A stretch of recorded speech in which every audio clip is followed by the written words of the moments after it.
welcome everybody to the Cumberland County Board of Commissioners, our regular agenda session, the 1st of January 11th, 2024. I will call on Commissioner Faircloth to do the invocation and the pledge. Let's stand and honor God and country, please. Father, once again, we come into the presence of your grace and that of our community. We ask your blessings on the deliberations that take place today, that they be acceptable in the sight of not only our citizens, but also to our God. In your name we pray these things. Amen. I pledge allegiance to the flag of the United States of America and to the republic for which it stands, one nation, under God, indivisible, with liberty and justice for all.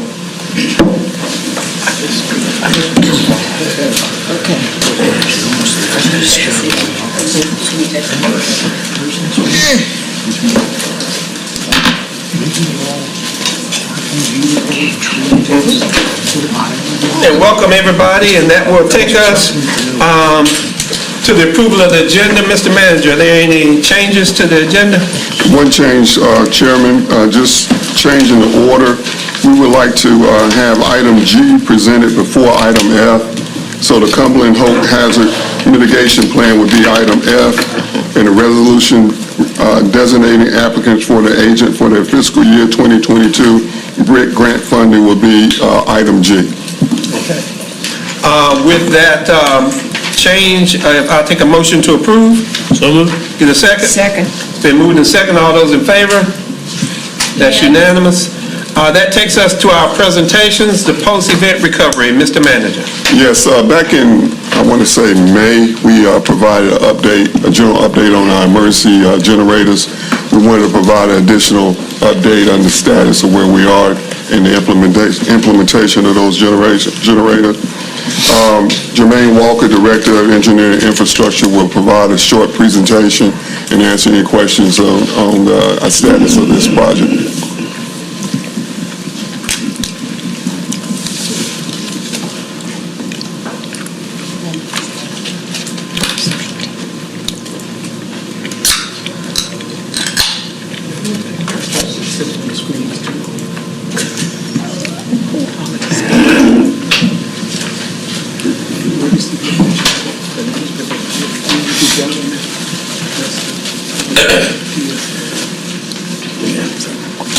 Good afternoon, Mr. Chairman, Madam Chairwoman, Board of Commissioners. As the manager said earlier, June, the board was presented with the results for the generator study to equip the county's recovery shelters with standby power to enhance the county's disaster response capabilities. That study was performed by the Wooten Company, and with that, 7 locations were assessed and 5 were designated, and those are the ones with the stars. And so moving in clockwise fashion, those were Mac Williams Middle School, Southview High School, Westover Recreation Center, W.T. Brown Elementary, and Pine Forest Middle School. And so the intent of the project is to provide standby power to kitchens, cafeterias, gymnasiums, locker rooms, multi-purpose areas, and also taking into account heating and domestic hot water.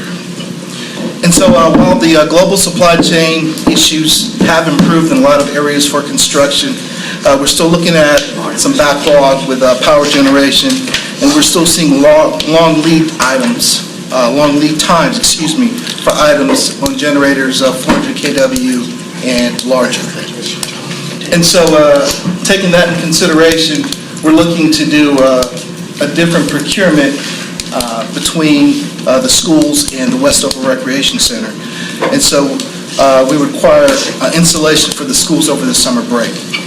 And we would look to do county-provided contractor-installed generators for the schools for those larger generators. However, the Westover Recreation Center requires only a 90 kW, and the recent numbers that I've gotten from polling the industry, we should be able to get one of those in as little as 8 weeks. And so we plan to upfit the Westover Recreation Center first. And so taking a look at the schedule, we are now finalizing the construction documents for the Westover Recreation Center. Received those yesterday, forwarded those to the city and Parks and Recreation for their final review.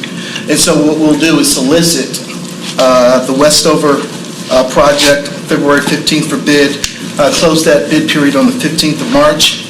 And during that time, we'll also finalize the construction documents for the 4 remaining shelters and be ready to solicit those on March 1st.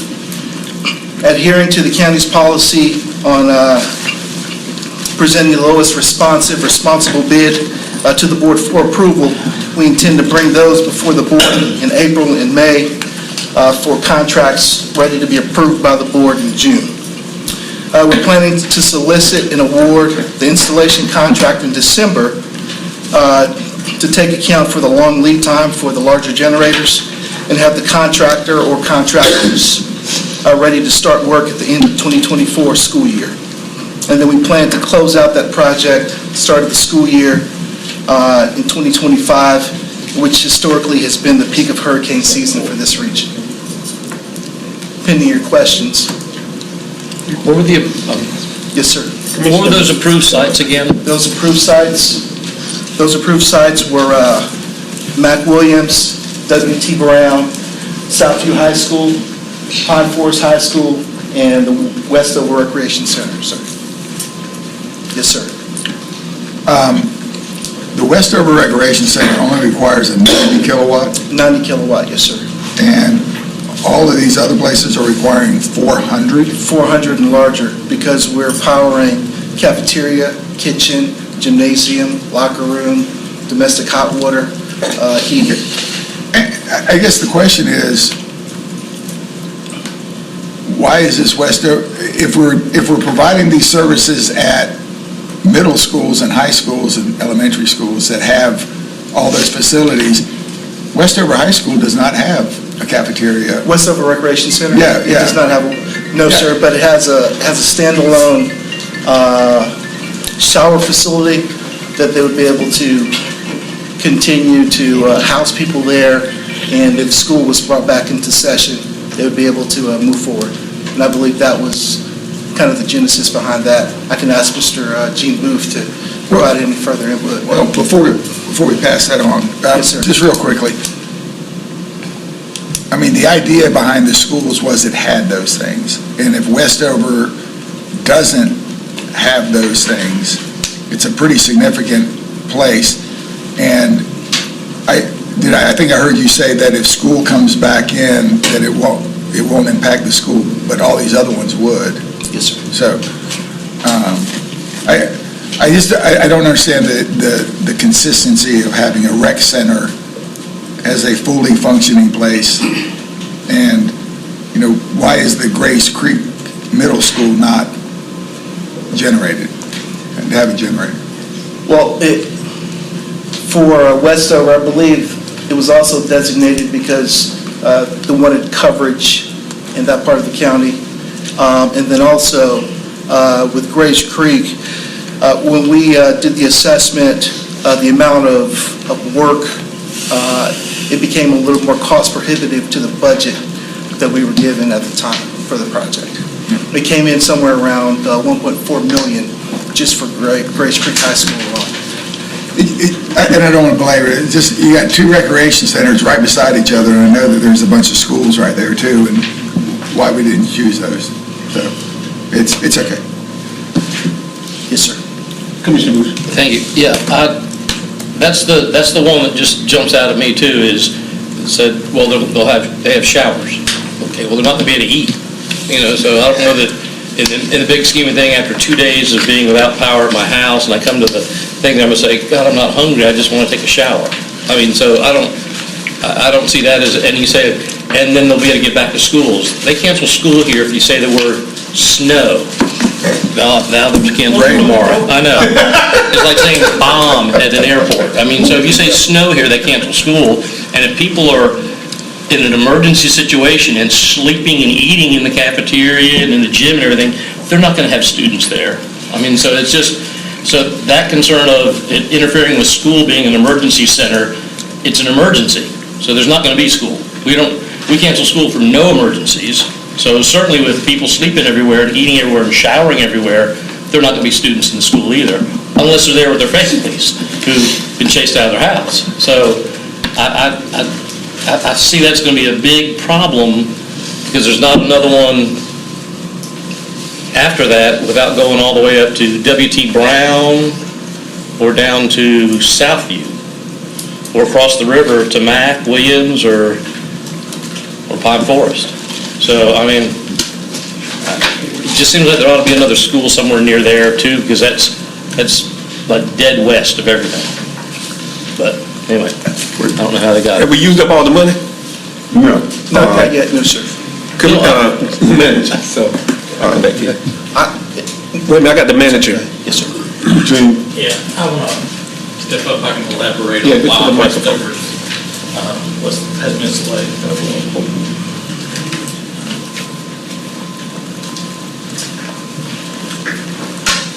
For Westover, during Matthew and Florence, we had extreme issues, and Brenda can attest to that, with 71st High School. 71st High School was what we were using for that region, and both flooding in the parking lot and the way the school was broken up for security, we elected we needed to move away from 71st High School. So we worked with our Parks and Recs division, and we looked at Rimrec, or Lake Rimrec, and there was another one that's on Rim Road as well. And Westover, or Parks and Rec really has pushed where we've used Westover and Rec. It has a little bit more room. It's more capable of facilitating the needs for both humans and animals.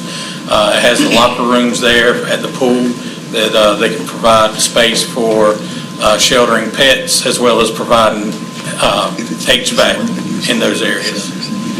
That's the primary reason Westover Rec was selected. Commissioner Jones. I'm glad that you brought that concern up, because looking at the list, I was concerned about the locations out towards West Fayetteville, meaning going towards Rayford. I know you said that you all had considered Ram Lake, and the new, I don't know if they have I know they have a place where you can shower, but what about the Bill Chris? Was that in consideration, the Bill Chris Center? The new Yeah, senior center? we also looked at that with American Red Cross. It has a lot of glass in that building. Oh, okay. And so you're going to look at some of the safety features of putting people in that place pre-storm. And it's got a lot of glass that could break and come into the building through high winds, tornado, or flying debris. And so you said the recreation out in that area, Rim Lake, what was the situation with that? Because that is further out, like you said, Right. for those individuals. I think those can be looked at in the future, but this was Westover Rec is the most appropriate for both housing humans and pets at the same time and keeping those together. And then we had some people who wouldn't leave, if y'all remember that. Oh, yeah. That's always the biggest problem. That was always the biggest problem. I'm not going back out there. But And I can add that preference for getting people back in the normal life would be to not be in a school. However, the space that schools provide versus some of these rec centers is limited, or the rec centers can be limited. all right, thank you so very much. That was for information purposes only. Yes, sir. All right. That will take us to consideration of our agenda items. The first one is the federal legislation agenda. County Manager. Chairman, we have Ron Ham here with President of Ham Consulting Group to provide an overview of our federal legislative agenda that we plan to discuss with elected officials when we go to D.C. in February. And Ron is going to go over an overview of our proposed agenda and answer any questions you may have. Welcome, Mr. Ham. Thank you, Mr. Chairman. It's good to see you and the fellow members of the Board of Commissioners. First of all, I always want to say Happy New Year. I'm glad to be early in the new year. And also, thanks for the opportunity to represent Cumberland County up in Washington, D.C. And the other partners on the team, we sort of spread out today. Leslie Mazingo is the other main partner. She's working on some of the City and County Manager Association stuff. So she sends her regards as well. So Washington DC, I'm sure you've been hearing a lot of different things in the news in terms of where things are. So today what I wanted to do was to bring you sort of up to date in terms of the key things that Congress has under consideration at that time, how they will impact the county, and also to talk about the priorities that are proposed for the upcoming year 2024. In federal terms, we would say fiscal year 2025. So although they haven't completed fiscal year 2024, you still have to proceed to move on to prepare for the next year. So I like to just always give sort of a quick, what we call a state of play, where things are in Washington. Just this week, the House and Senate both returned from their long break with a lot of stuff to do. One of the key things is that they have to find a deal on funding. What they did for federal funding for FY24, which is still pending, is they finally agreed to, and they, it's being Mr. Schumer in the Senate and House Speaker Mike Johnson agreed on a top line. So they say, hey, this is how much you're going to get to spend. Then what happens is the appropriations committees in both the House and Senate have to negotiate. They'll get assigned a number. From that, they fill the bills out that way. Well, so far, that has also become tied up in the immigration issue, the border stuff as well. We thought we had an agreement on that, which would actually get us to agreement on the funding, but as I heard is that they're having some tough times in terms of dealing with immigration. But that, unless those things are dealt with, it may be a little bit difficult to pass the spending bills in terms of where we sit now. What I will say too is that the Ukraine and Israel stuff is involved in this. So there's some really critical pieces involved. You have the appropriations process, but then you also have the other external issues, the border, Ukraine, immigration policy. The other thing that's just happened too, it's like I wish I could update this as I'm flying on a plane, but I couldn't. Of course, we had a change in House speakership. What's happening, though, is he's fallen into the same situation that Kevin McCarthy fell into, and that being negotiating a spending deal with the Democrats. So I will say there are some other members of the Republican caucus that want more spending cuts from where we are. Right now, what they agreed to do, I think it would be about $60 billion that they would be taking from, I think it was the it was the COVID money, but most of that was, I think, through the HHS, the health portion of that, and then the other is through the IRS. They're going to take, I think, $20 million from the IRS. The IRS enforcement went way up under President Biden, and so they felt like they could go and take some of that money back. So that's how they're paying for it. So I'll say this, the basic programs that we care about, a lot of those are not going to be impacted from the annual funding standpoint, because they're not taking money. They're looking at the IRS, as I said, and looking back. And I'll say that the COVID money was never a secret, that they had spent monies, that they wanted to get more of that back. So both parties were in agreement on that. It doesn't really affect you if you're obligated. You have to spend it by 2026. And again, a lot of that's tied more so into health care. In terms of appropriations, we've actually, which we've done, I think, well in a very competitive process. This year, we have 2 projects pending. The first one is a county-specific project, but it was supported by the city of Fayetteville and other stakeholders. The second one was one that was submitted by the city, but of course the county supported that project as well. And both of those projects were submitted by Congressman Rouser. And I'll say this, it really helped that his staff was able to come down, tour the projects. They came to see both of those because they want to see, you're asking for something, let me see what I'm advocating for. But I think that's very helpful. So I'll say one of the lessons that we always will tell people or advice is that when we can have people in strategically to view the projects or to hear about policy issues that are of interest that they can influence, we definitely want to do that. So this just builds on the appropriation from FY23 that you had. It was for the sheriff's radio system. So in 2 consecutive years, the county has gotten specific appropriations monies themselves. And frankly, there was an HR Portal project, which was FY22, which is an FEDC project, city project, Denton County project. I think that was $4 million. So really, over the last 3 years, each time you've been in. I'll say this in terms of appropriations. Not all members submit these projects, of course, Congressman Hudson does not submit projects, neither does Senator Ted Budd. And Richard Hudson, he's been very supportive of military stuff, but he's not been willing to submit what we call community project funding. I like to use the term in here, earmarked, is really what they are. So what we tend to do is, of course, we go to the people that are doing these, and you really have to sell your projects. They don't have to accept any of this. I mean, so basically, you got to think, if Rouser was looking at this, I think he had maybe submitted 10 projects out of all. I think he might have got 9 of them. So one of the ones that he got was this project. So I want to also commend city staff in terms of working with us on that, getting us all the information we need for us to get the paperwork in a timely manner.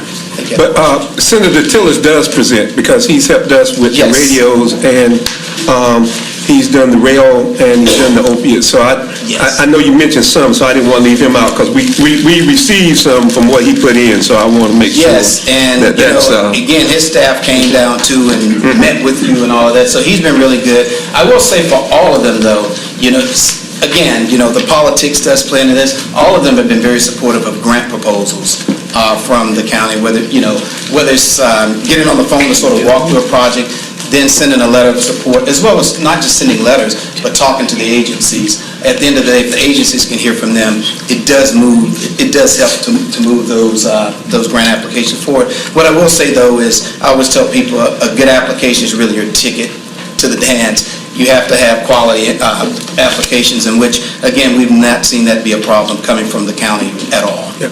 I just want to make sure everybody understands, this is not the regular budget. This is kind of like an earmark that they, because I want people to know, that's why it's important to have those Congress people, because this comes directly for projects in their districts that they submit. So if our Congress people don't submit it and everybody else around the state does, we just don't get these. So hats off to Congressman Rouser for being able to put those in. Yes, absolutely. And we went and met with all of those offices, I think it was in the early December, just to send them, you guys provided thank you notes, so we hand-delivered those, and then had a chance again to say, hey, keep the push on for this pending, for this funding, to make sure that it's in a final bill.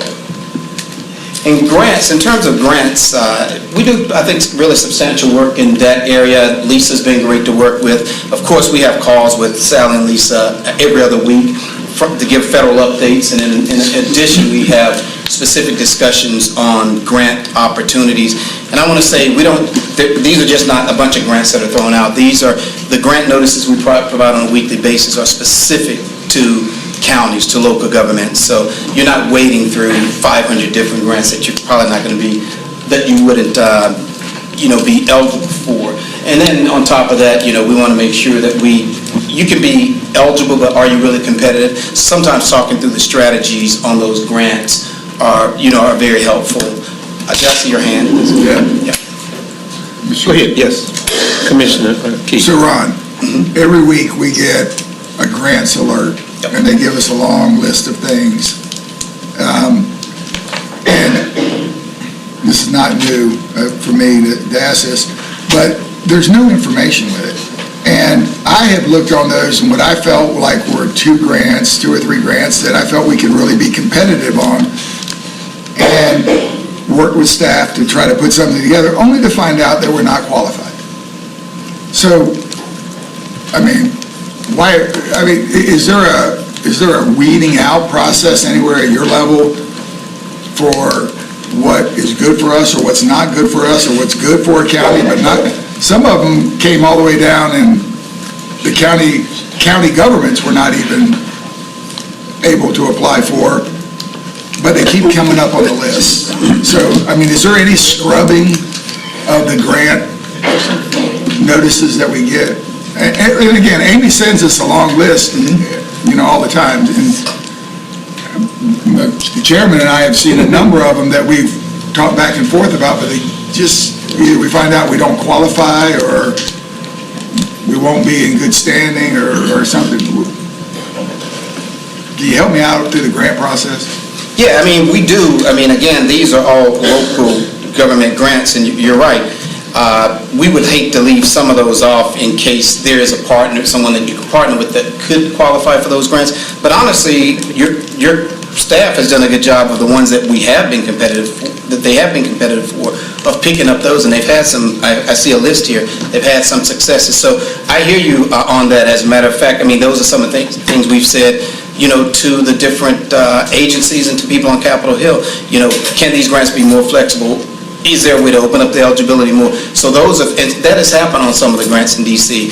Now, it's not like, it's happened on hundreds of them, but for some, we've had clients say, this is just, we really would be good at this, but we're not eligible. That gets back to then, going to the congressman, or sometimes even the administration saying, maybe you need to change this criteria so that you can qualify. So I would say, most of these grants are in the realm of local government. We try to do the best that we can, but I would take that back to our grants folks. We have a research assistant and a grants person to say, hey, look, some of these, maybe we need to remove because there's just not any competitive. But we don't want to leave stuff off, and there could be an opportunity. So You just waste time, if you're not qualified for it. And I've been told no more times than I care to be on grants and anything else. That's it. Okay, thank you.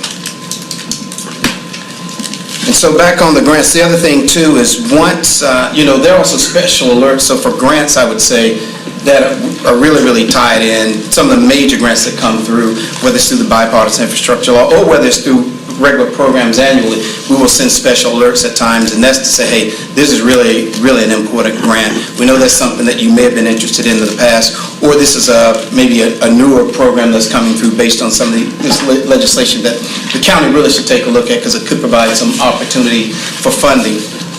And so that, along with that too, if you don't succeed in getting the grant, we think it's very important to have a debrief with the federal agencies, which we will arrange, to talk as to why we were not successful in securing the grant. And we found those to be very, very helpful. We've had people that sometimes these grants, I'll be honest, can be very competitive. You may get closer and closer as you go. It may take several tries, but once you get enough of the feedback from them, it can be very helpful in turning things around that then leads you to a grant award. So we'll continue to work on that. I understand what you're saying. I will take that back, and we'll try to present as many as we can that we think you're the most competitive for. Thank you, Ron. Yep, you're welcome. And then the other part of that is we do advocate, work with the congressional offices again, whether it's drafting the letters, drafting the talking points for the members to make those calls to the agencies to advocate on behalf of your grants. The other thing too, you get outside of appropriations, you get into the grants. I mean, there are also regulations and legislation that can cost you money or that can lead to you saving money. And so one of the key things that we worked on, and this was more on the environmental side, was the Comores issue. That came down. We went directly to EPA on that, made sure that they had a letter in hand from the county, had your resolution in hand as well, and actually received a direct response back from the the top assistant to the administrator, EPA. So they do pay attention to those things. And of course, with all the other input that they received, they withdrew that consent. EPA withdrew the consent. Now, what I will say is that battle is not over. We did meet with Senator Tillis's office on this, as well as the House offices, to Rouser and Hudson. They're probably going to try to reapply again for that. So we got to, sort of keep a watch on where that's going. But I do know the congressional delegation is up to continue fighting against that. Another area has been veteran services. Of course, all the veterans you have here. There's been legislation that we've actually coordinated with NATO and some of the other folks on Capitol Hill, other offices, and actually Senator Tillis has been involved in this in terms of supporting veteran services. So we'll continue that in this session of Congress. I think that's never going to go away. So there could be legislation that doesn't get through this time that would support veterans that will be back up in the next session of Congress. The other thing that has come up too as well is we talk about grants. One of the things is we believe that you shouldn't have to send the same information over and over, the same voluminous amount of information to the federal government for every single grant. It'd be wise so that they can get all your basic information in a database, so that's less time that staff is spending filling those forms out. So there's legislation, and it's actually legislation that NACO strongly supports. I think National League of Cities, the mayors as well, and not just that, nonprofits too, because they're impacted by this. But the key thing is to create some flexibility and reform around the grants process. It's already as difficult as very difficult. The other thing is smaller communities would benefit from this too. There's some provisions in that bill that would help them understand they may not have all the expertise to do big benefit cost analysis, all those things. So how can you bring that down, bring that down to a lower level so that they'll have a better understanding of the grants process and some success. The other issue, I know water issues are big here, the need for water projects. And so we did work with, we've been working with state folks as well as other local government advocates in terms of the WIFIA program, which is a Water Infrastructure Innovation Act. So that's an EPA program. I think it's $7.5 billion in federal funding for water projects. And it is a loan, it is a credit program, but at the end of the day, the rates are near zero, and the issue, you're able to defer the payments for up to 5 years, and then it's a 35-year term. I remember county manager, he had sent an email inquiring about a project, I think in Arizona. It was funded about $22 million project. It was actually funded through a congressman that I worked with. I found out what that funding was. It was through the WIFIA program. So we're going to continue pushing on that to make sure that that North Carolina can participate. I'll just say this, North Carolina cannot participate in this with the local government commission because they're unhappy with the deferral and the long payment period. But again, that would open up millions of dollars on water projects for communities in North Carolina, including Cumberland County. The next piece of this, going into the upcoming year, is we work with staff to put together, the priority list of projects and issues that are going to be of interest to the county that we'll advocate for in 2024. And this is just a quick view of the model that we use to do that in terms of, looking at what's important to you, and then really where's the money for those things, whether it's through grants, whether it's through the appropriations process, and then what is the strategy behind that. Of course, it really helps to have people that support your projects outside of yourself. So with stakeholders in the county, whether it's the Economic Development Commission, the city, the university, community colleges, business folks, it's good to have them also weigh in on behalf, say that you have their support. And then, we advocate to the congressional delegation. That's part of the trip that we will do during NACO, is to present your federal legislative agenda to say, hey, these are the things that we really want you to help us accomplish here in Washington. So that's really just a graphic of the model that led to the list of priorities. And been working with Sally and her team. These are, and I'm not going to walk through all this, we don't have time, but the bottom line is it's sort of lined up that water is critically important here, and of course we'll look for resources and all those things. As I said, you can go the appropriations route to get some of this. We're doing that. Of course, grants as well, funneling through the EPA. The other two is transportation. I know the I-685 route, the I-685 project is critically important. I think with that too, it's a high priority project that was designated in the bipartisan infrastructure law. So that's been done on the federal side. The state needs to work with FHWA on that. Also, I did read that I think Wilmington had sent I think it was their MPO, sent a resolution up to the state asking that they be a part of this as well too. So I don't know if the county is necessarily doing that if you're at that state, but that may be something that you want to weigh in. Because I think when we talked about it with Senator Tillis' staff, they're like, we got it on the list. Which one? You talking about 685 or the passenger rail? Okay. What is 685? That's the, go ahead, you can. 421. So there's a business corridor that's going to come from all the way from the west, all the way through the state of North Carolina. What they were going to do was get it down, following 421, they were going to turn it and take it to Dunn over to 95. Economic development-wise, military-wise, we've been advocating for them to bring it all the way down to 295 and then cut across 295 to 95, either way you go. But it's critically important that, because this is going to be the major economic route, business route through the state of North Carolina. we already got messed over on Highway 40. Right. So what are we doing to get that to you so you can get that to our people? I mean, Well, the what do feds- we need? The feds have done their part. Right. So now it's, and economic development and the city and the county is getting DOT to now do their part at the state level to bring it straight down 87. Well, 87 is the most convenient route to be able to do it, straight down to 295.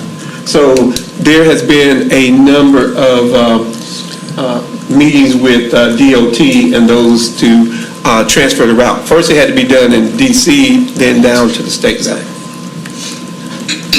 Yeah, and there'll be a need for funding for this even once you get the designations, it has to be funded. So it's still, that money will flow from the federal government in addition to monies in the state. So I think the key thing to this is just to keep it on the radar screen. We talk to people at DOT, we talk to the congressional folks, but the bottom line is they're like, state can determine what they need, then we'll go from there. So that's up there, again, as a placeholder to say, hey, this remains important. We're working on getting this route to include Cumberland County. Commissioner Keefe, if you go up round about Greensboro, you will see where they already got That's right. future I-685 corridor. Yeah, they've got And, Mr. Chairman, I'm just wondering why I didn't know about it, and I'm a commissioner, so I know a lot of people don't know about it, but why haven't we supported a resolution or something with all the other counties that would be affected by this and sending it through either directly to our federal legislative people? The two counties that's mostly affected is Harnett and Cumberland. Sure. Harnett's not going to not want to take it through 421. So there's really no reason to get with Harnett. And so it's a matter of pushing our delegation, and they've been up to date on it. And Robert Van Giens has led the charge out of economic development. We've been to, I think we were over in Lee County when they had a large meeting of transportation to talk about 685. Okay. Yeah, and I'll say on that We too. were late to the game, though. We were late to the game, I will tell you that from the federal standpoint. Commissioner Does Fairclough. Fort Bragg have a role in it? I think we've talked to Fort Bragg because they would be a recipient of it if it comes down to 295. That's what I'm saying, from... So I think they've been notified and they know too. The other thing too is members of Congress do talk to people at the state level too. So yeah, where they see a resolution from you, and we've had that where we work with them and they said, we'll make a call back to, the DOT administrator, or we'll make a call back to the ag folks. So that can be helpful from that standpoint too. And then the passenger commuter rail, the studies have been going on for that. I mean, of course, there's a lot of rail money in DC because of the bipartisan infrastructure law. Well, it was included in Senator Tillis, the Fayetteville to Raleigh rail was Yes. included in that appropriation. And so this is just some of the other priorities and objectives that the county has shared with us that they're interested in us seeking resources for, which could be, again, through the appropriations process. A lot of these will probably be on the grant side. There are some policy issues in here. I will say the Medicaid for incarcerated, that's one that's being advocated upon strongly in Washington, D.C. NACO has led a lot of the charge on that. I see that continuing to be a major issue. That will be advocated upon in Washington as we go forth. And I know, again, all these others up top, we've looked for different grants, and again, staff here has secured some grants in some of these areas for some of these things. So again, we'll continue to look for opportunities to move those items along. And then landfills, I was just getting some information from Sally on that. And then public safety emergency response, I did say I think there can be some opportunities for that too, out of the Homeland Security Appropriations Bill. Again, but we'll be taking a dual track to look at grant opportunities and appropriations in terms of trying to get these projects funded. That's it. And I'll be happy to take any additional questions that you may have. Commissioner Fairclough. Ron, early on, you said something about the IRS having to give back 20, either billion or million, I forget which it was. Which was it? Billion. Billion. Okay, I'm sorry. No, million, 20 million, 20 million. Shucks. Not Okay. billion. Just check it, thank you. Okay. Commissioner Keith. And I'm sorry, Ron, I don't get you here much. Talk me through how the EPA decided that we should take more Gen X. Man, if I had the answer to that question. What went south on that? Actually, it's interesting with that. They had agreed to take it anyway because they were saying that there's nothing in the rules and regulations that would prevent them from allowing that to happen. Wow. And then, of course, Gen X, they had the bad number in there. When they did the calculations, they were also able to go back to get them on that. But yeah, it was, when I talked to EPA, they were like, well, really, there was really no way to deny it. There's no policy that would make us say no. I'm like, Yeah, but why aren't they talking to us? It's right. coming here, Right. Somebody wasn't talking to somebody. And in true government fashion, I think it got stopped because we sent resolutions and we called absolutely. everybody and we did. Absolutely. And in true government fashion, it's going to creep up somewhere else under a radar, and one day we're going to find a dump truck. Well, yeah, and I was in a meeting with the administrator in a lunch meeting, and that was my question about dealing with PFAS, and he said, hey, look, I'm going to do all I can to make sure. I told him who I was representing at that meeting. He's like, I'm going to do all I can. I'm fighting that fight, and then we come to find out that had happened. I also heard that maybe it happened before it even got to him. There were some people at the lower levels that decided, yeah, we can't do anything, so let's just go ahead and do it, which I would find that to be reckless for the administrator to be, for his head to be out there on something without him knowing anything about that. That seemed pretty strange to me. Even more so, considering his family is in Bladen County. That's right.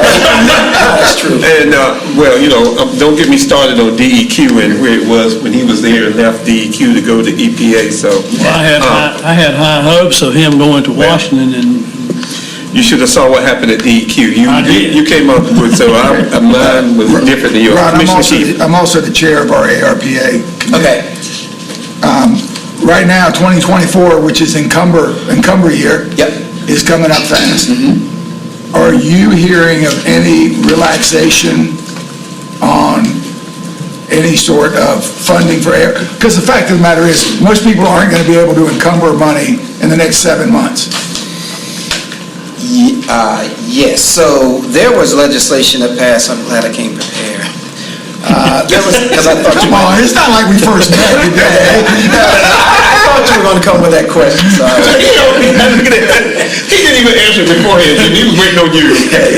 So anyway, so what had happened is there was in some legislation last year, I think it was last year's appropriations bill, there was a bipartisan amendment to say we need to create flexibility because of these supply chain, people can't find contractors and all that. So basically, there's an interim final rule, and I think we've sent this information out. It's going to be published in the Federal Register, should be soon. But the bottom line, it does add additional flexibility to the recovery funds. Now, what it does is it allows you to use some of the money for certain kinds of things, and it says that counties must expend their funds obligated, this transportation. So basically, projects that are transportation related and CDBG related, you could use those in a more flexible way for other kinds of things. Extended any? Because community development transformation grant money Yes. is what some of our stuff is, that we're trying to do. But, Jermaine just told you that it's 52 weeks out Yeah. to get a generator, okay? Yeah. So, what I'm asking is the encumbered period, is that steadfast? And what is the newest final ruling? Because there's been about 6. Yeah, right now, it's still 2026, December 31st, 2026. To spend, To spend. but we have to have contracts in place. Right. So that's still being worked on with Treasury in terms of figuring. So they put an interim rule in place to look at this is what they're doing. So I don't know what it's 2024 now. Right. So if anything, they may come in the midnight hour or something, but for right now, what they did is they expanded the flexibility around the uses of the money, not necessarily extending the time. Okay. So you can use it for some ways you couldn't. They said before, you could do that, but no, the dates still are there. The 2024 and then the 2026 are still in place. They want it back. Yeah, we ain't giving it back. All right, I got one more. Okay, then. All right, I'll make it quick. All right. 2024 came up again, and Cumberland County is still number one, Tier 1. And all I heard was, when you're a Tier 1 county, we tried to put lipstick on it, say we can get so much more funding and money and opportunities, and we're the largest population Tier 1 county in the state. How can we leverage that? Because you and I both saw some money that was out there, but we've been Tier 1 for, Marshall, I think you and I were together when it first came. About 8 years. Yeah, and we're still there, and that's supposed to open us up for a lot of opportunity. And I don't know, how do we leverage that? Yeah, I mean, it's hard. What they've tried to do, I guess, with this administration is look at the equity piece and the economic improvement, all those kinds of things. So there were points that are given in certain programs if you meet these criteria, which would be some of that on the Tier 1. So there's been some of that where, in some of these grants, it's been favorable. I hate to say it, but because you're in that position, you would be more competitive versus others. So they put criteria in grants. This administration has done it across the entire administration. So it just depends on what you're applying for. And at that point, again, as you said, some you may be eligible, some you may not.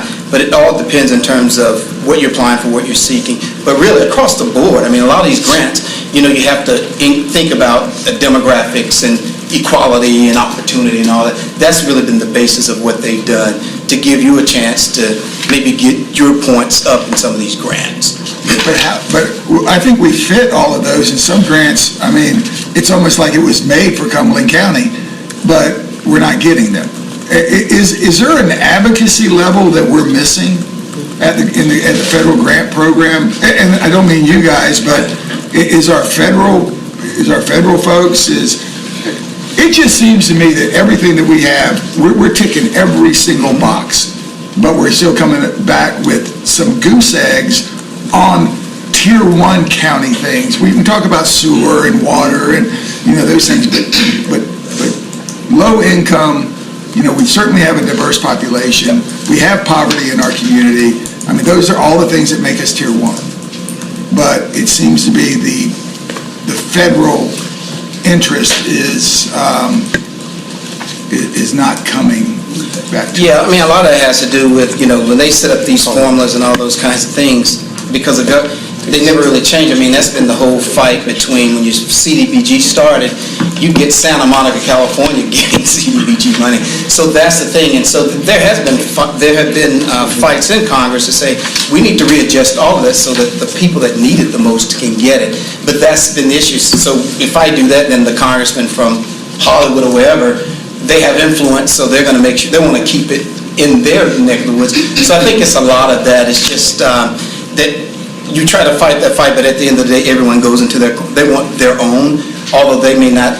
To me, there could be other people in the country benefiting more than perhaps their own districts. But that's really the fight. And frankly, they've talked about reform on a lot of federal programs.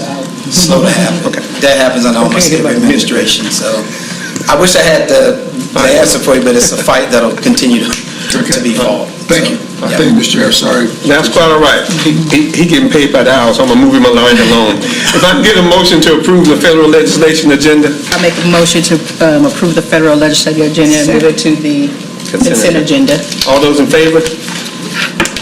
That's unanimous. No. Oh, I'm sorry. All those in favor? Commissioner Jones, Commissioner Fairclough, Commissioner Council, Commissioner Adams, Commissioner Stewart. Those opposed? Commissioner Keith. All right, thank you. Thank you very much. Appreciate it. That will take us to the Chapin Hall contract amendment. Yes, Chairman, this is an update to the Chapin Hall contract. DSS Director Brenda Jackson will present this item and answer any questions you have. We're looking at an increase in our budget of approximately $161,000. Good afternoon, Commissioners, and thank you for allowing me to come before you and present this item and request this item for consideration for your June 16th consent agenda. Chapin Hall provides consultative services, technical services, research, mapping, and program evaluation for our Model Approach for Change initiative. Our Model Approach for Change initiative that we call AMAC has three primary focus. The main one is to safely reduce the number of children that we have in foster care. You may recall several years ago we had close to 1,000 kids. I think we hit 998 children at one time in care. We've averaged over 900 kids in foster care. Also working very closely internally, utilize our internal resources, as well working collaboratively with our community partners such as schools, courts, mental health, juvenile justice, and all of those organizations that support the work of child welfare and protection of children. We started this initiative in 2016, understanding that it would be a longitudinal process that would take 6 to 8 years to really realize and fully implement. We are proud to tell you today that we have reduced the number of children in foster care.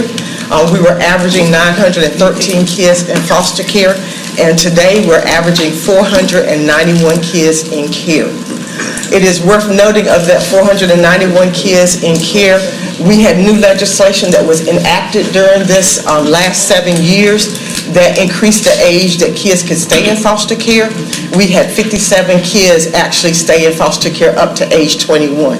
So when you back those kids out, we really have reduced the numbers to about 437 kids in foster care over the last 7 years, and we're really proud of that. One of the things that the board was Social Services Board was particularly interested in as well is how do we bring children back to Cumberland County? We had a lot of foster children placed out of county and out of state. At the time that we started this work, we had 331 kids placed out of state, out of county. Today, we're averaging about 175 children that are placed out of county. And for out-of-state children, we had approximately 36 children, and now we have 20 kids that are placed out of state. It is worth noting that we are a transient community in the military community, so it's not bad to have children out of state or out of county because it could be living with a grandmother or a relative out of state. We have a concentration of children in Texas, Florida, New York, and on occasion have had children placed out of the country because they're placed with relatives or an identified kinship placement. But how many kids are like that? Because that to me seems like a very, we always hear about out of county and what we hear is the cost associated with having to transport people back. But is that a majority of the out of state people or people with or children with family members? For our younger kids, yes. We do have for our older youth, we don't have large congregate care facilities. We do utilize Falcon Children's Home, and a majority of our teams are placed at Falcon Children's Home, which is here. But yes, that's pretty common. So probably I would say, I don't have the numbers exactly, but I would feel very comfortable saying somewhere around 60 to 70% of those children that are out of county. That's good news. And out of state are in relative type placements or kinship type placement. Can I ask you a question? So I guess is because you talk about the kinship placement, those that are out of state, they just did this new funding where you can get kinship can get paid for that, which hopefully keeps them out of foster care. But does that work if you're out of state, or is it just in state? It's out of state. It's just as long as you're in the kinship placement. You're in the kinship placement, and the kinship placement could be a friend who's like a sister. All of us have those pretend aunts. And so, of course, biological, but also those kinship placements, which we're really excited about. I think we have 134, off the top of my head, I think the last number I looked at was 134 kinship placements that met the criteria for us to be able to make payments to them, and that is wonderful because raising kids is expensive. And when you're asking a relative or a kinship to assume those roles, a lot of them have really done it. They love their kids, but let's face it, it is an expense. And we are, I guess, one of the few counties, thank goodness, that we don't have kids sleeping in our DSS building. That is So- correct, thankfully, because we do have a group home, and we do also have a multi-purpose home as well. Yeah. And so, no, we do not have children sleeping in cots and things like that in our county So office building. I'll take a motion to approve the Chapel Hall FY24 contract amendment. So moved. Need a second? Second. It's been moved and second. All those in favor? Unanimous. All right, thank you. Thank you. That would take us to the issuance of requests for proposals for early intervention with opiate settlement funds. And with that Chapel Hall, as Dr. Green's coming, that's to move it to the consent agenda.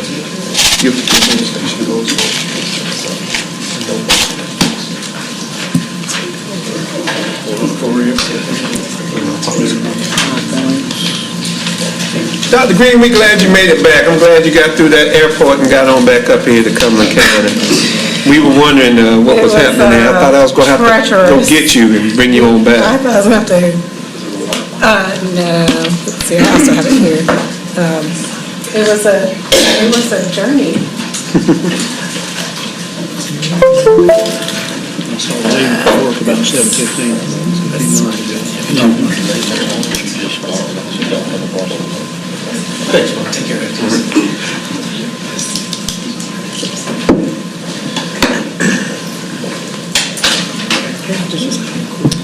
Good afternoon, Commissioners. I'm here today to request approval to issue a request for proposal for early intervention using our opioid settlement funds. Just a bit of background to catch folks in the public back up to speed. These opioid settlement funds are now more than $26 billion agreement to help communities harmed by the opioid epidemic. It's dictated, of course, by a memorandum of agreement between the counties and the states. Our 18-year payout across those 18 years for Cumberland County is almost $31 million. Of course, that doesn't come $31 million all at once. It's spread out over those 18 years. And any use of those opioid settlement funds requires approval and a resolution from the county commissioners. In October of last year, the county issued a request for proposals for Option A strategies. These are strategies that are evidence-based, have well-known research behind them. We issued an RFP for 4 areas: early intervention, evidence-based addiction treatment, recovery strategies, which include things like job placement and housing, transportation, and then criminal justice diversion programs. We did not receive any proposal specifically for early intervention. Out of that initial round of an RFP process, we did fund 4 agencies for approximately $800,000 that addressed all of the other strategies except for early intervention. So our request is that we reissue a request for proposal specifically and pull out that early intervention and to see if we can get some additional applicants for that. So early intervention, as defined in the MOA, are programs or services that are about identifying students or their parents or youth in general that may be struggling with problematic drug use for other substances, for example, marijuana or vaping, or have other behavioral health or mental health conditions. And we're going to identify those youth early and then enroll them in programs such as youth mental health first aid, or some other peer support programs or other types of programs, educational programs. But the key here is that we're identifying youth that are already at some kind of risk, and then we will provide services for those youth. And it can be for their parents, it can be for teachers, it can be for social service or human service types agencies, staff, parents, caregivers, as Brenda just mentioned, kinship types of relationships, anybody who's involved in the lives of those youth. And so that's how the MOA defines early intervention. We're requesting to issue a request for proposal for up to $500,000 for 2 years of funding.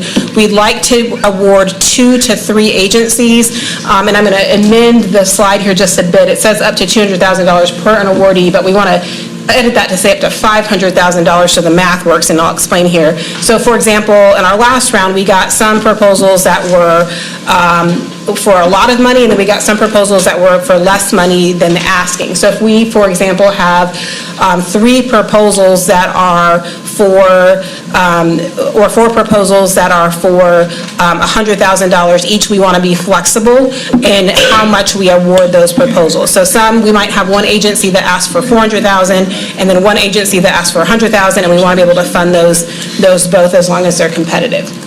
So up to $500,000 per awardee, with the intent, though, that we're going to award at least 2 agencies, and if the math works out, 3 agencies, depending on... So that's $250,000 or per? So, for example, we might award 2 agencies $100,000 and then 1 agency $300,000. But we wanted to give some flexibility. What happened last time is people didn't ask for the ceiling, they asked for less than the ceiling, and then when we went, that's why on this other side you see the about $800,000, we ended up just shy because people didn't ask for the top of the ceiling.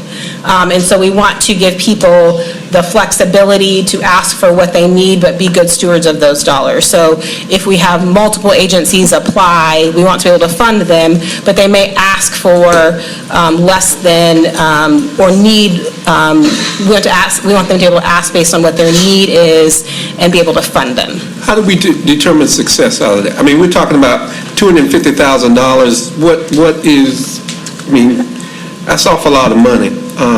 And so I guess the thing is, I know what you're asking them to do, but what is our metrics for us to determine whether, and whether we go forth again with this or after the 2 years? How do we determine success on that? I didn't see. Yes, so the state has some required metrics that we are supposed to record on. We have to report on those annually, and we do it's called results-based accountability. So it is, how much did you do? So how many people did you serve? How did you have an impact on anybody? So are we seeing fewer overdoses in our community? Are people more knowledgeable? Do we see more Narcan being utilized more in our community? So there are things that that are based on the results of their program. Do we increase knowledge? Do we change behavior? Those are the types of metrics that we're looking at. So do we wait for the 2 years, or are there some in-between time to determine whether we're moving toward those goals? Because I can tell you, give me that $250 over 2 years, what you going to do, ask for the money back if I don't meet those metrics, or what?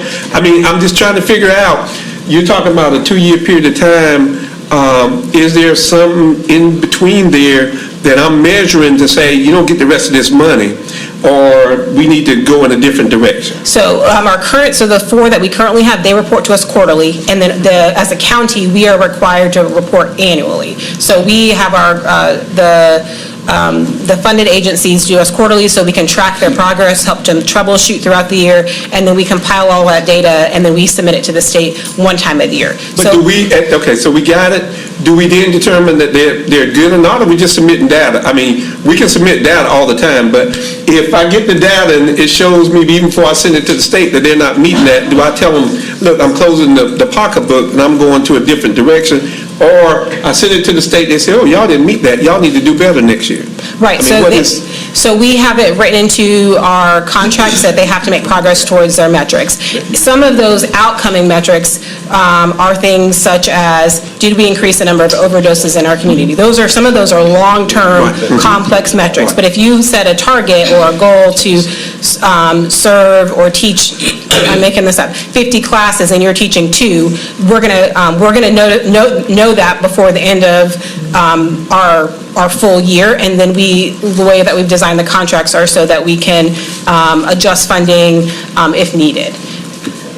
But not only just adjust, but the cut funding. I mean, if you're not doing the job, I don't need, well, I don't know if any other commissioner, Commissioner Key. You know I do. But don't take another hour, though, because I'm going to catch you. Go ahead. Well, but go ahead. roll the tape back to what I've said every time. Education matters. We're talking, and you want to talk about at-risk school kids? I think if you just watch the news, every school kid is at risk nowadays. Yeah. They're making fentanyl look like Skittles. We've already had situations in Cumberland County school system where kids thinking they're taking another drug are in there. So every kid's at risk. And it goes into the education, and to the chairman's point before, is we're relying on the information that they that they bring to us. It sounds like it could be very subjective, that we're increasing awareness of opioids in our community. So some of the staff knows that I wish Ron was still here, I tried to put a grant together. I don't know where the school system is on this, but I would think instead of giving this to an outside agency, we could partner together with our local first responders, with our school system, and use the $500,000 to say, hey, let's get into the school system and train them. The real risk of kids are not kids taking opioids, but what do they do if a family member or an adult is suffering from an overdose and they know what to do? Or they go to parties and they go to a classmate. Do they know what to do? Narcan is great if you know what to do with it. But if it's not, it's just it's an EpiPen that doesn't work. So generationally, we've got an epidemic crisis, and it's like we're trying to treat cancer on people that have smoked cigarettes their whole life instead of trying to prevent people from smoking. And I would truly like to see us do this internally with the school system, maybe the hospital system, where we could get into the schools and actually teach kids what to do.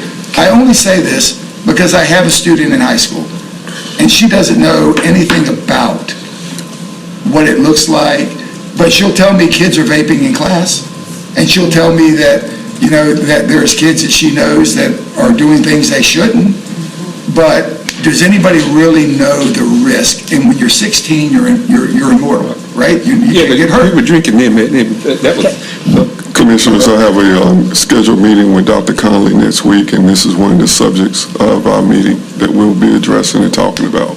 Is there a possibility they would partner with us? I'm going to strongly suggest that they partner with us. I think Dr. Green must have had some... Well, I was, if that's okay, I was going to piggyback on the manager and say, we've been working with the school district to get to a place, and I don't want to, I think both solutions are needed. So this could be in school settings, but we also know that some youth, and some of our most at-risk youth are in out-of-school settings, and they're not at school for whatever reason, but they're engaged in some kind of community-based program or agency, so we want to make sure that we're doing both solutions, and there is $30 million, so... I guess my question then, to go to that, not to interrupt you, so even if we do this, we still got money to do the first responders if we end up doing to the school scene, so they're not mutually exclusive of each other, we can do both. Yes, and so I think, right.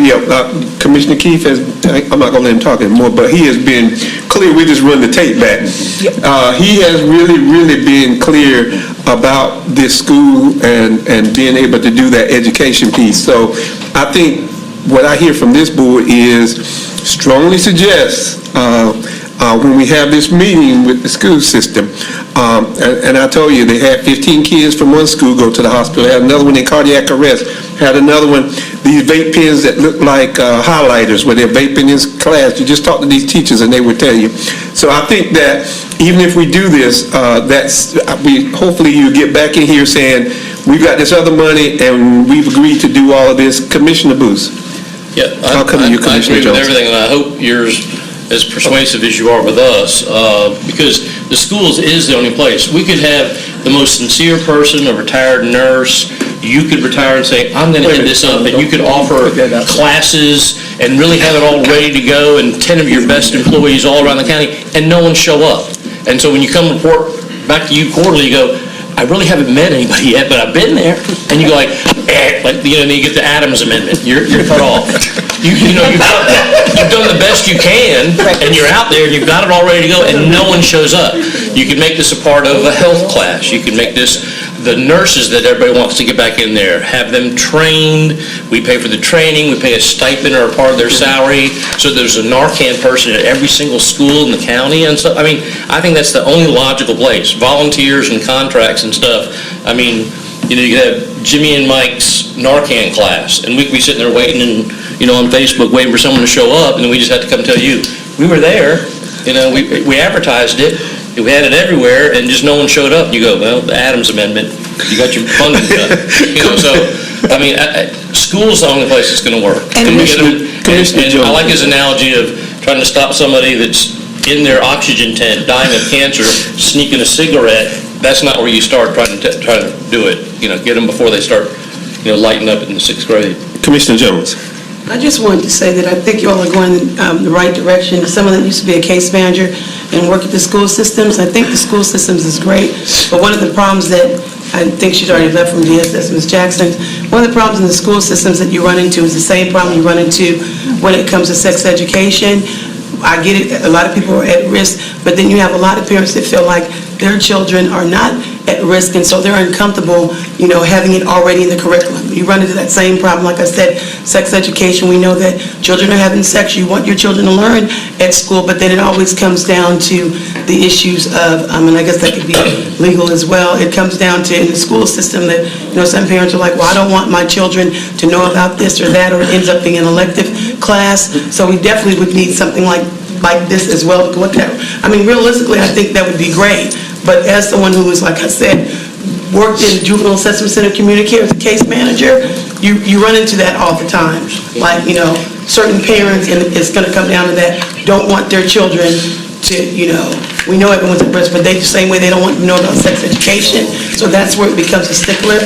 So that's where this program that you're talking about, and again, Community Care Juvenile Assessment Center, they have a program as well. I don't know, if they're going to apply for this or not, but those programs do work.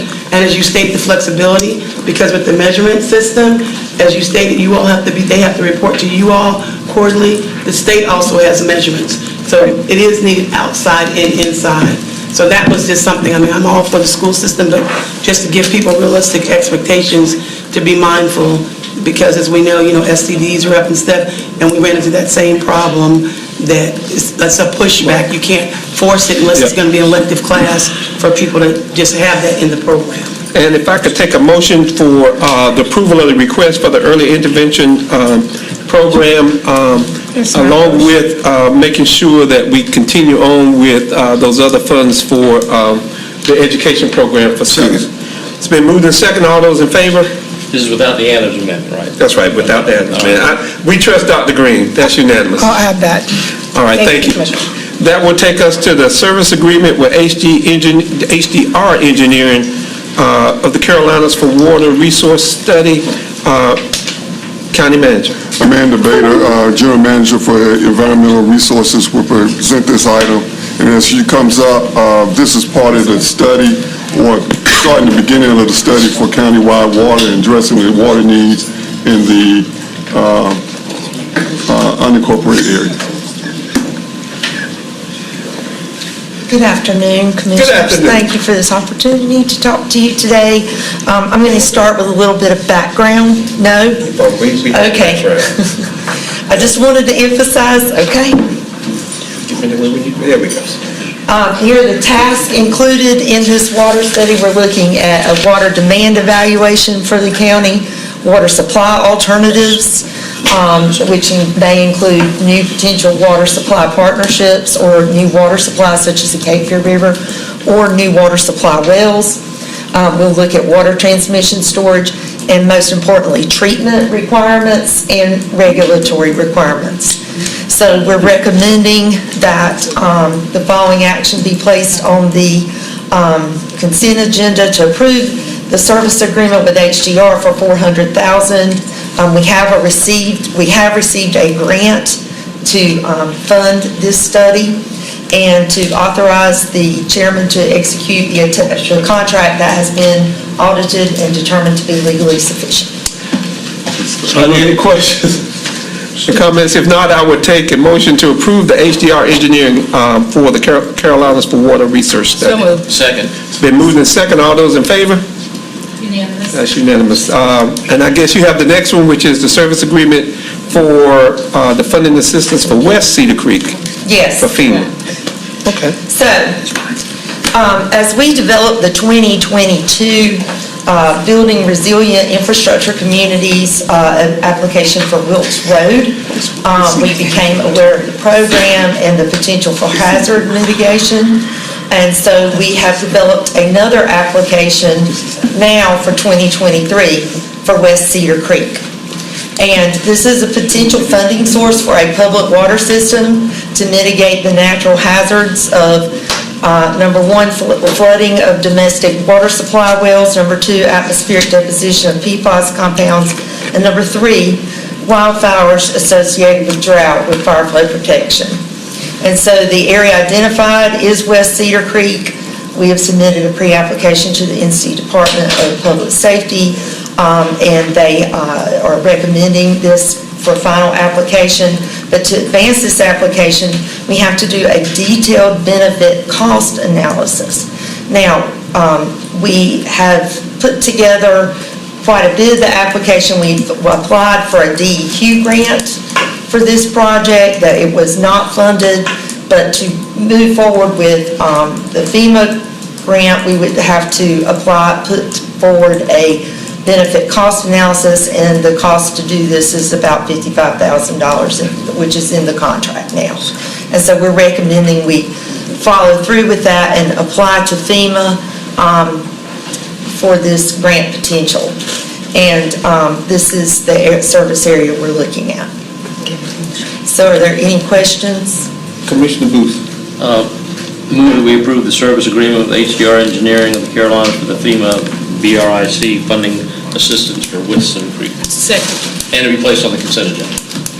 It's been moved and second. All those in favor? Unanimous. All right. That will take us to the Cumberland Hope Hazard Mitigation Plan Amendment. Yes, Gene Booth, Emergency Management Director, will present this item. As part of the previous agenda item in the application for West Cedar Creek, we have to amend part of the Cumberland Hope Hazard Mitigation Plan in order to submit the application. Due to the plan being 800 pages long, we'll just put a link in it for approval at the Tuesday night meeting, and Gene to go through the changes in the resolution. 800 pages? Yes, 797. No, I mean, that's what he doing today. So this is the paragraph, this Table of contents. This is Tell me what page is on. No. Go ahead. This Go ahead, is Gene, I'm sorry. No problem, I'm sorry.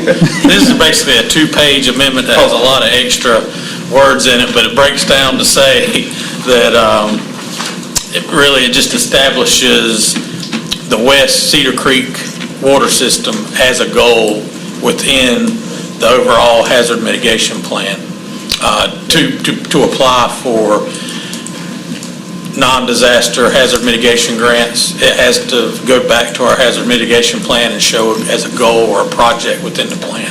Well, it says Cumberland Hope, so does Hope have to do something? No. So this is... That's just what they call it? Right. So in the plan, it's broke down into Cumberland, unincorporated, Hope, Fayetteville, all our small towns. So this would only fall under that Cumberland unincorporated part of the plan. I make a motion to move the resolution designation of applicant's agent FY20. The Cumberland Hope Hazard Mitigation Plan amendment to the agenda. Second. It's been moved and second. All those in favor? Unanimous. That's unanimous. All right, thank you. Oh, are you on the next one? The resolution designation of applicant grants for the BRIC grant funding. Correct. Last year... This is F. Yeah, he moved it, yeah. Now we're at F. FY22, we applied also for a BRIC grant. This particular BRIC grant is to conduct a study, got the wrong one in front of me, for the Wilkes Road landfill, to look at its capacity and also potentially new ways of accumulating those disaster debris, vegetative debris, and how to move forward in that. Back in December 15th of 22, you approved the match that goes along with this grant. This particular request is just asking for you to certify the attached DA form that's uploaded for the designated applicants, which is Mr. Greer and Ms. Shutt. All right. If I can get a motion for the resolution designating those as the applicant agents. So moved. Second. It's been moved and second. All those in favor? Unanimous. Gene, while you're there, I just want to ask, because I just saw that picture in the newspaper, all of that debris up underneath the bridge that might go into the Cape Fear River. Are we monitoring that? I mean, it's the city that has to clean it up, but, I mean, it seems to be, that was just a picture that was kind of out of this world. I'm gonna look into that and follow up. I've Okay. not seen that picture. Oh, you should, yeah. I appreciate you bringing it up. It's all of that debris from the homeless encampment, so thank you. If you just look at, I mean, it's a city issue, and they said they're gonna clean it up, but they didn't give a timetable, and the weather's coming on Friday. I'm just gonna tell you with that, so thanks, Gene, if you do that. Yes, sir. Thank you. All right. That takes us to the Community Development Funding Agreement with Kingdom Community Development.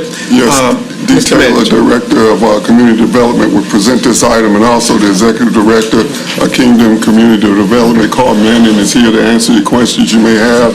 As part of the home investment program, we have to have at least 15% to specified projects, and this is one of the specified projects that would be covered, and then I go through and answer any questions.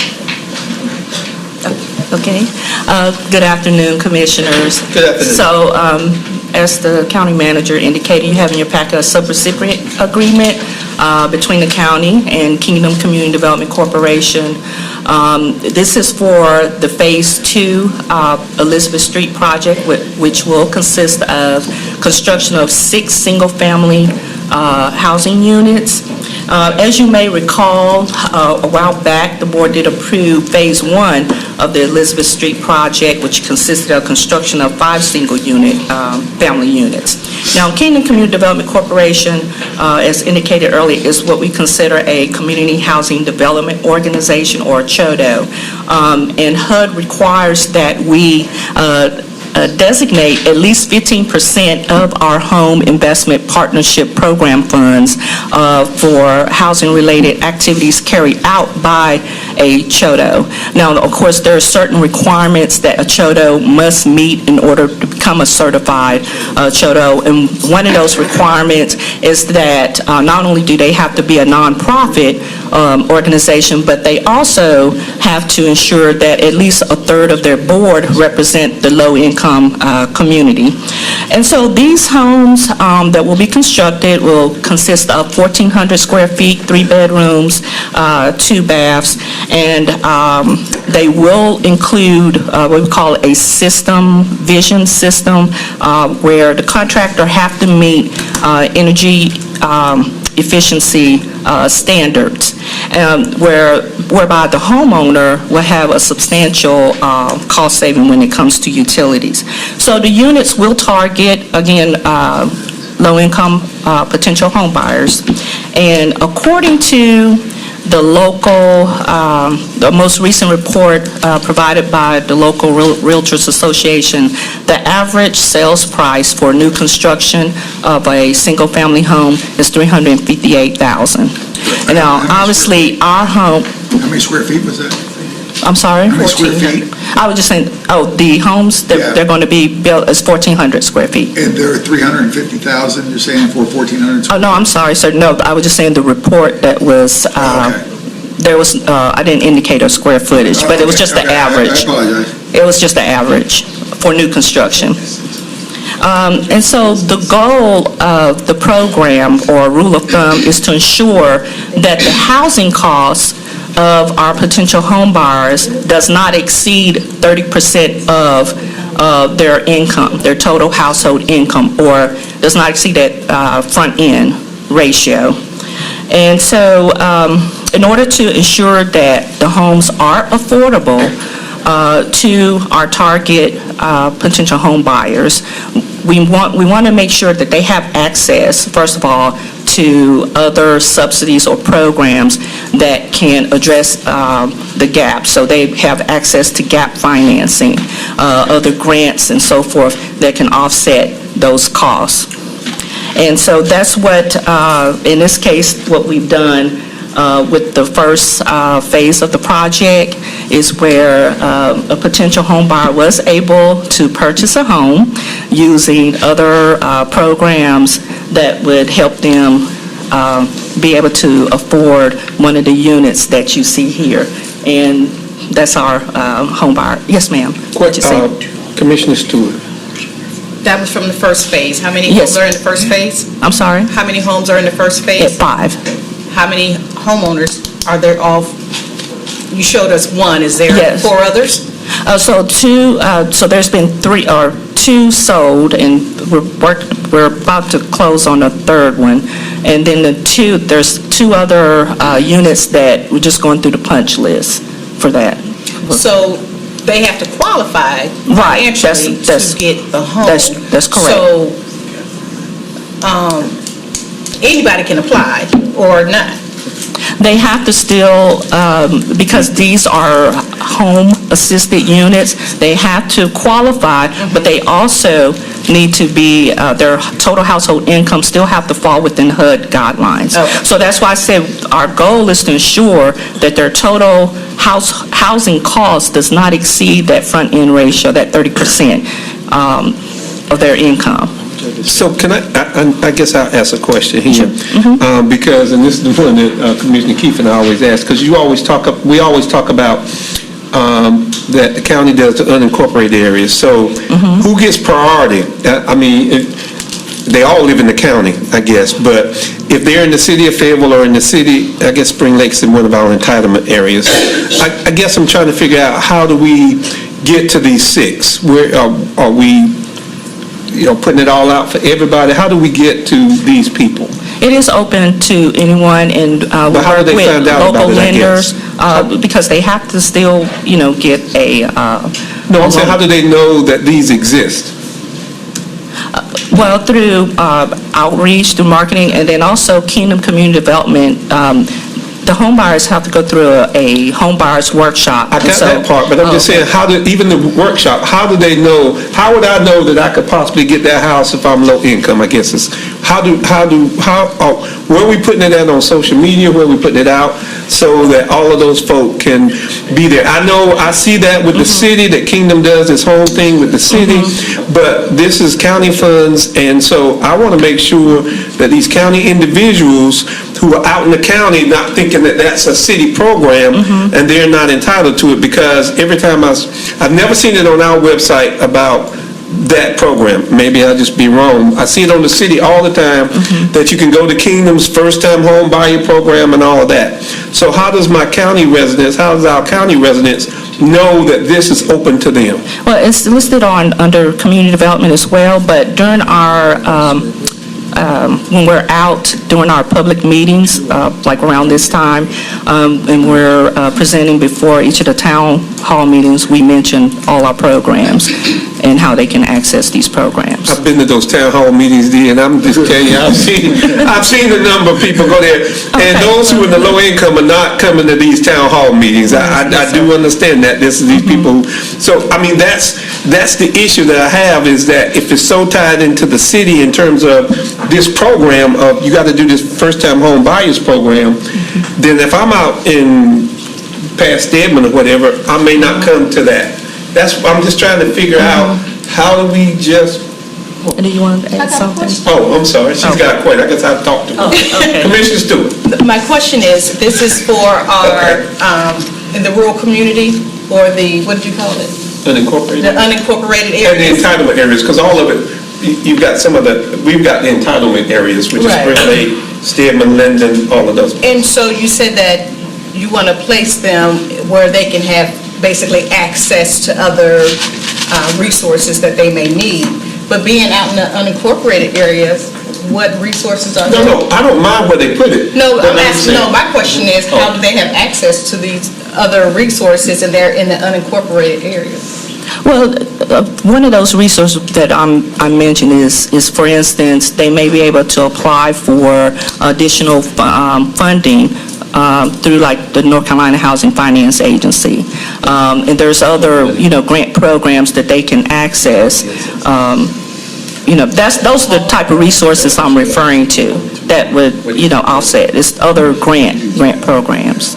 Commissioner Keefe. I know, me too. And then I see A couple questions, and I'm going to follow up on Commissioner Adams. So, what is the cost of the house and how do they buy the house? Now, it sounds to me like there's a cost to the house, and you're telling them that they can get outside funds separate from Kingdom to pay for the house. So what does the house cost? So the most recent was a little over 200,000. Okay. 202. And what you're encouraging to go to the workshop, and the people that go to the workshop apply for outside funding to pay for that $211,000 to purchase a house? If needed, so it could be done a couple ways, but that's the idea, is that they apply for those other resources so that they can afford to purchase that home. That's correct. The gap, to fill in that gap, to meet their needs. Because they're given the resource, the grants, right? Well, that's the purpose of those other programs, is to provide that gap financing so that they can afford, because the goal of those other programs is to make it so that these potential home buyers is able to afford the home. And so they have, certain income restriction requirements as well. That's the whole goal. Well, affording a home means being able to pay the mortgage. That's correct. Okay. Right. Mm-hmm. So are we trying to just get them down to where they Can't pay the afford it. mortgage based upon their income? That's correct. Right, this Kingdom, Carl, then you paid up front, and there's a separate lending agency, or are you the lending agency? There's a separate lending. Okay, and so they go to a traditional bank That's correct. and get a loan? That's correct. Okay. Last thing, to Chairman Adams, you only got 6 of these. I would assume that the waiting list is long. Is there more than 6 on the waiting list? So they have to, again, go through a but Have more than 6 people gone through the program? yes, could you have, how many? Then Then who is the selection process? Who makes the selection about who is qualified and who is not? Okay. My name is Carl Mann, I'm the Director of Kingdom CDC. Commissioner, you mentioned about the home buyer workshop, and it is open to everyone. I understand that. Right. The city of Fayetteville has given us a grant to do these workshops. It is open to everyone. We have people from all over come in. Now, as far as the waiting list, we have a waiting list. A lot of people come to us from the workshop that want to live in Spring Lake. We also have a subdivision called Balsawood subdivision, which is a rental unit for us. Yeah, that's a private one, right? No, that's Kingdom. It's separate than... Yes, it is separate from this particular program. However,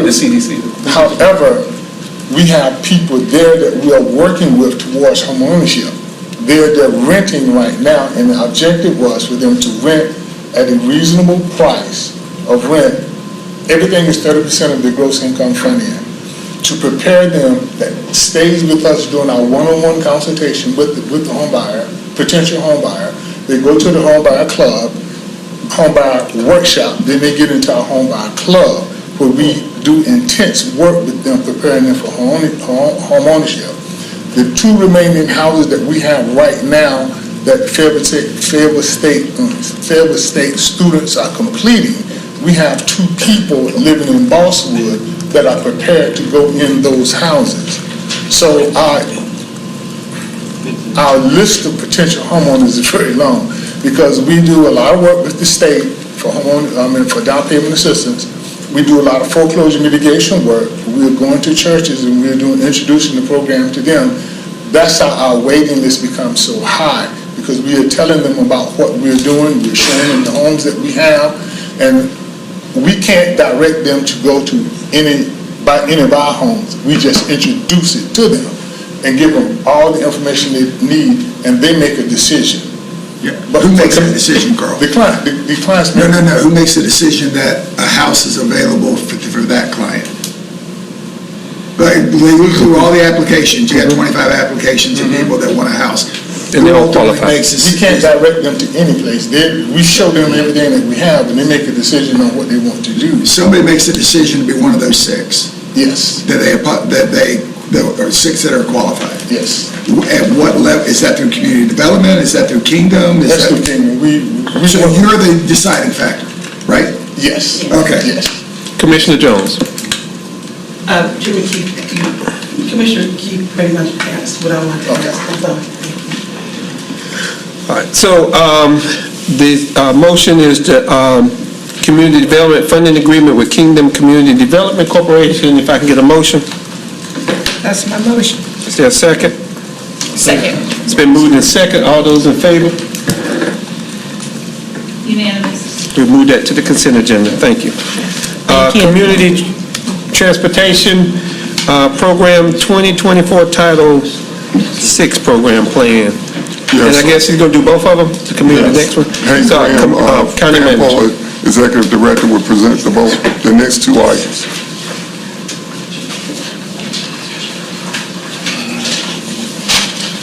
Good afternoon. The first item that I'm presenting is basically a Title VI approval, Title VI plan that is required for continued compliance with our Federal Transit Administration funding for the Cumberland County Community Transportation Program. Staff is just asking that the board approve the proposed or attached Title VI program plan for fiscal year 2024. Are there any questions? We got that in our program that came to us. If not, I take a motion to approve the community transportation program. Motion to approve. Second. It's been moved in second. All those in favor? Unanimous. All right, that takes us to the community transportation drug and alcohol policy plan update. Okay, this is another basically a paper exercise at your September 18th, 2023 meeting. Staff had requested, we were also complying with some additional NCDOT, I guess federal requirements.